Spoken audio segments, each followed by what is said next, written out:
Yo, what's going on YouTube? JV here, and today I have some more Cleveland Browns football talk for you. In today's video, we're going to talk about 5 players on the defensive side of the ball that the Cleveland Browns could trade for that would really help them in this 2020 season, as well as potentially the 2021 season and beyond. Also, in the video, I'm going to give a prediction, a Woj bomb, I guess we can say, of a big name player that I think the Browns are going to land. This is a guy that's not on my list of 5 that we initially talked about, but a big name guy who I think is definitely on the trade market that I think the Browns have interest in. There's definitely been rumors, rumblings about this guy. He's a former defensive player of the year.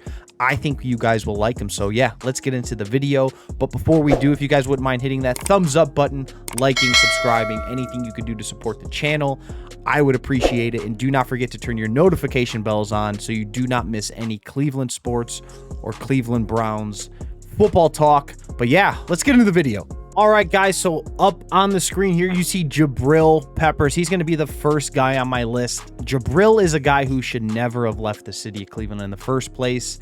I hated that trade with New York. Obviously, you know, it's easier to say that looking back on it, but man, does this defense miss Jabril Peppers, especially now, right? Especially with all the injuries and the COVID stuff going on. And let's just be honest, we're sick of seeing Sendejo. I don't even know what his first name is. I don't even want to say it because I know I'll mess it up, but he's terrible. I'm going to say Andy. For some reason, Andy's ringing a bell, but Andy Sendejo has to go. This would be a good fix, right? Jabril Peppers, one of the better tacklers on that New York Giants team. He plays quick. He plays fast. He gets to the football. He's always around the football. And this is a guy I think the Browns could really use in that back half of the secondary to really help them out. And let's just call a spade because, man, is Sendejo terrible. So I think this could be a quick fix. I think it wouldn't take more than a mid-level pick. Maybe a bit more than that, but who knows. But yeah, Peppers, first guy on my list. He's a guy, like I said, should never have left Cleveland in the first place. He's got a little bit of AFC North in him, too.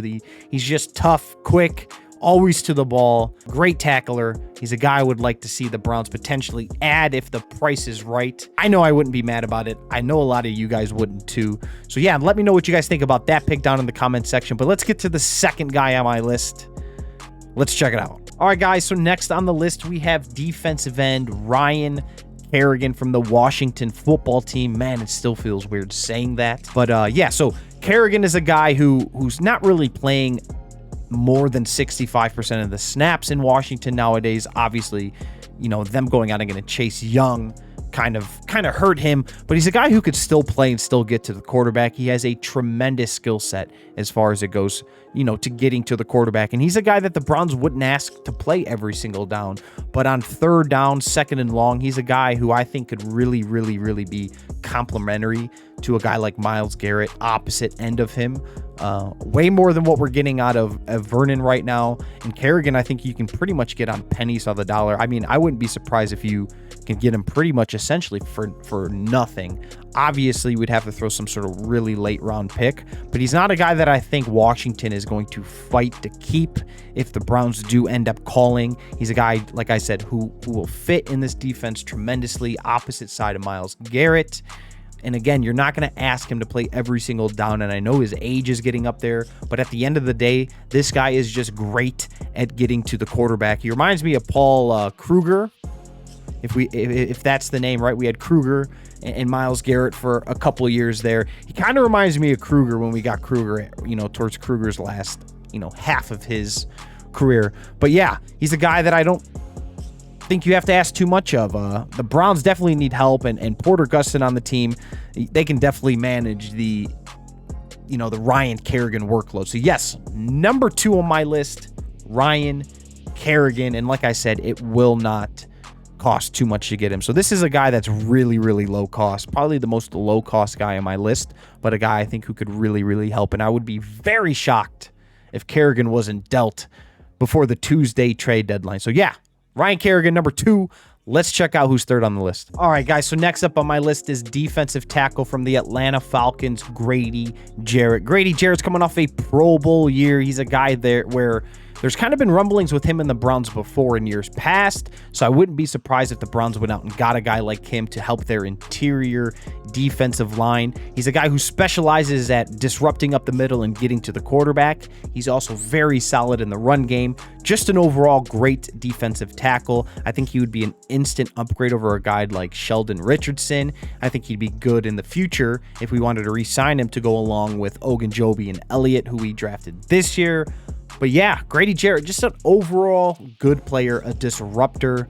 He would boat well with Myles Garrett and Ogunjobi on that defensive line because, man, he gets after it. His contract is also ideal because he has an opt-out after the 2021 season. So if you didn't want to commit long-term to him, that is something you don't have to do. And that might boat well as far as what you would have to give up as far as assets to trade for him.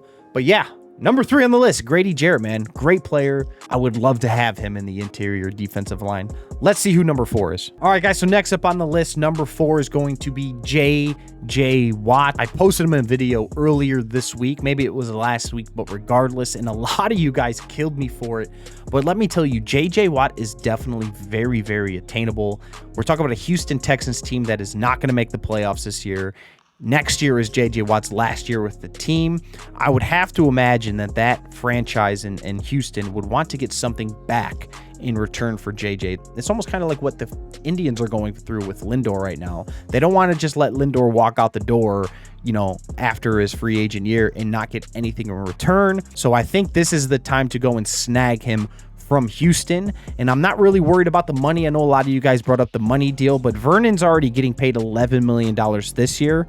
Watts next year is only $6 million more. So to me, that's very affordable. The Browns are definitely hoarding money right now, right? The Browns are $31 million under the cap, and then J.J. Watt after next season, the 2021 season, he'd be a free agent. So you get to wash your hands clean of him.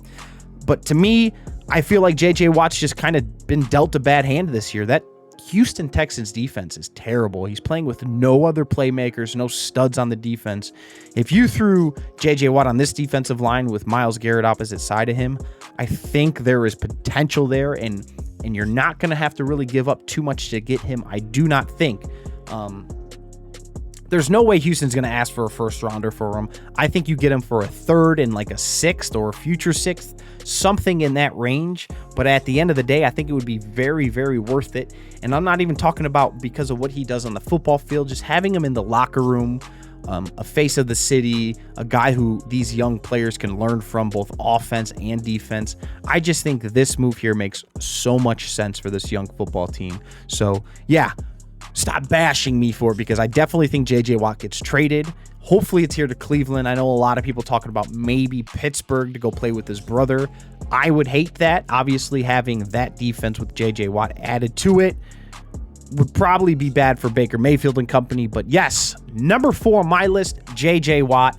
Make it happen, Andrew Berry, because this one here would mean so much more than just football. But yeah, let's get to the next one, number 5. All right, guys, number 5 on the list, and this is another familiar face, and this is a guy who should have never left the city of Cleveland. And to me, I think if GM Andrew Berry could do it over, he would re-sign Schobert in a heartbeat. A mistake made by this organization, I think. I know you could say what you want about him, missed tackles and yada, yada, but he's one of the best middle linebackers in all of football in coverage, and he is always, always, always around the football. So yeah, bring him home, right?